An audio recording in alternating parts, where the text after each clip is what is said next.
আমি বলছিলাম ট্রাম্পের সকল রোগের ওষুধ চায়নার কাছে আছে, চায়না জাস্ট এটার ফায়দা নিতেছে। ট্রাম্পের সবচেয়ে বড় তিনটা প্রবলেম। এক নাম্বার প্রবলেম হলো ইরান যুদ্ধ এখনো মাঝখানে আটকে আছে। ট্রাম্প পুরা ইউএস নেভি লাগাই দিছে, বাট তাও কোনো লাভ হচ্ছে না। ইরানকে একমাত্র চায়নায় আটকাইতে পারবে, কারণ ইরানের 80% তেল কিনে চায়না। ইরানের ইকোনমির শিরা উপশিরা চায়নার হাতে। ট্রাম্পের 2 নাম্বার প্রবলেম হচ্ছে রেয়ার আর্থ মিনারেলের 90% কন্ট্রোল করে China. Chips, electronics, fighter jets, missile, প্রত্যেকটা মডার্ন টেকনোলজিতে 17টার বেশি রেয়ার আর্থ মিনারেলের প্রয়োজন হয়, যার 90% কন্ট্রোল করে চায়না। 2025 সালে ট্রাম্প যখন চায়নার উপর 50% ট্যারিফ লাগাইছিল, তখন চায়না বলছে আমরা রেয়ার আর্থ দিব না, তোমার যা করার তুমি করো। ঠিক তখনই ট্রাম্প চায়নার কাছে মাথা ঠেকাইতে বাধ্য হয়েছে। ট্রাম্পের 3 নাম্বার প্রবলেম হলো ইউএস বিজনেসেস আর mid term elections. Apple, Tesla, Nvidia, চায়নার ফ্যাক্টরি আর 1.4 বিলিয়ন মানুষের বাজার ছাড়া একদমই অচল। আর আসছে নভেম্বরে মাথার উপর আমেরিকান মিড টার্ম ইলেকশনস। ট্রাম্পের পপুলারিটি কমতেছে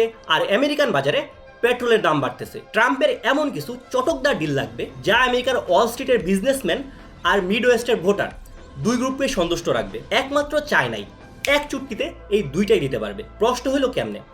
এক হচ্ছে মার্কেট অ্যাক্সেস দিয়া, আর 2 নম্বরে বোয়িং, সয়াবিন আর তেলের অর্ডার দিয়া।